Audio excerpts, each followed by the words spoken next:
देखिए, हर रोज एक नया सवेरे का उदय होता है।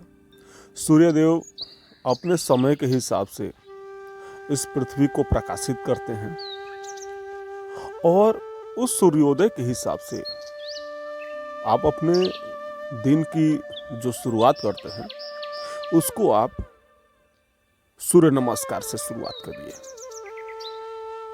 क्योंकि सूर्य नमस्कार का जो जो मतलब है वो डायरेक्ट एक सूर्योदय से निकली हुई किरण से ही आप कंपेयर करके आप देख सकते हैं।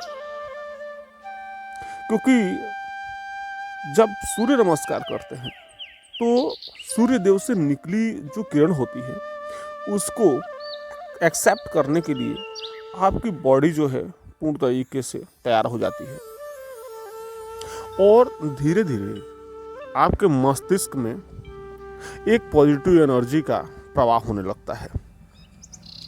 तो जब भी आपको मौका मिलता है तो सुबह सुबह के समय सूर्योदय की अपनी जो शुरुआत आप करें वो सूर्य नमस्कार से करें।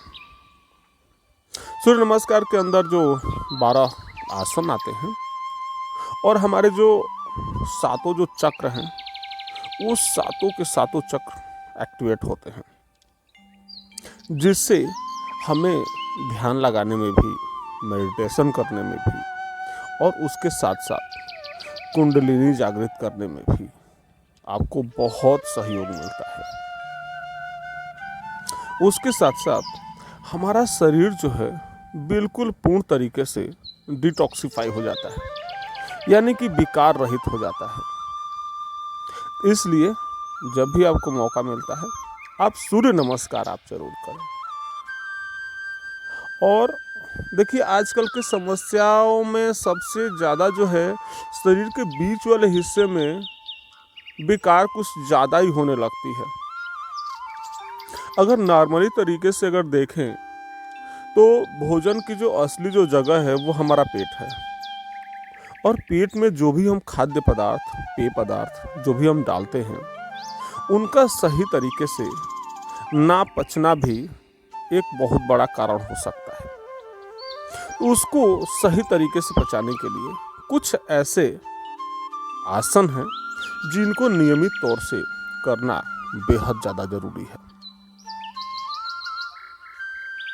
वीरासना हो गया, शशांकासन और भुजंगासन। देखिए, इस आसन का तो कोई जवाब ही नहीं है। ये दो आसनों का कॉम्बिनेशन शशांकासन और भुजंगासन। जब पीछे आते हैं और हाथों को आप सीधा कर देते हैं तो शशांकासन, और आगे आकर के और आप अपने गर्दन को ऊपर करके जब आसमान की तरफ देखते हैं तो भुजंगासन। ये भुजंगासन और शशांकासन, ये दोनों की दोनों जो क्रियाएं हैं, दोनों आसन जो हैं, इन पे सांसों का आप ध्यान रखें और इसको कम से कम 10 से 15 काउंटिंग आप करें, धीरे धीरे करें और इससे होने वाले जितने फायदे हैं उनको बढ़िया तरीके से लेते रहें। देखिए, पाचन क्रिया की समस्या को दूर करने के लिए मंडूकासन सबसे बढ़िया आसनों में माना जाता है, क्योंकि मंडूकासन करने से सबसे ज़्यादा उसका जो प्रभाव है आपके पेट पे पड़ता है, जिससे आपका पाचन क्रिया बहुत ज़्यादा दुरुस्त होता है। गैस की जो समस्याएं हैं वो धीरे धीरे करके दूर होने लगती है। और आपको पता है जब गैस की समस्या दूर होने लगती है तो कितना राहत मिलता है, ये किसी गैस वाले को ही पता हो सकता है। आप धीरे धीरे रोटेट करते रहें वज्रासन में बैठ करके। वज्रासन में बैठना भी एक आसन है और इसमें मैक्सिमम टाइम बैठने की आप कोशिश करें।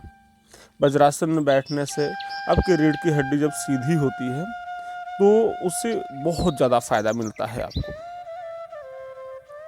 और उष्ट्रासन, सर्वाइकल स्पॉन्डिलाइटिस में उष्ट्रासन बहुत बड़ा रोल निभाता है।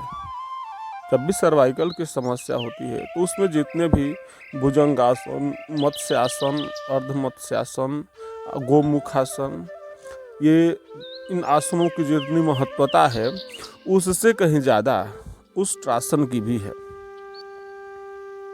उसके साथ साथ बैक पेन की समस्याओं में भी और पाचन क्रिया को दुरुस्त करने में भी बहुत बड़ा लाभकारी होता है। और शीर्षासन का तो कोई जवाब ही नहीं है।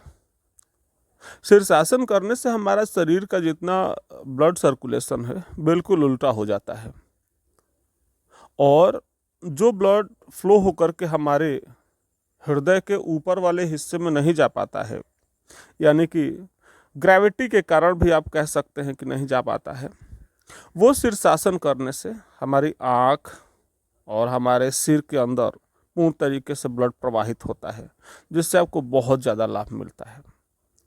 सावधानियों का भी इसमें विशेष तौर से आप ध्यान रखें और आप आनंद लेते रहें।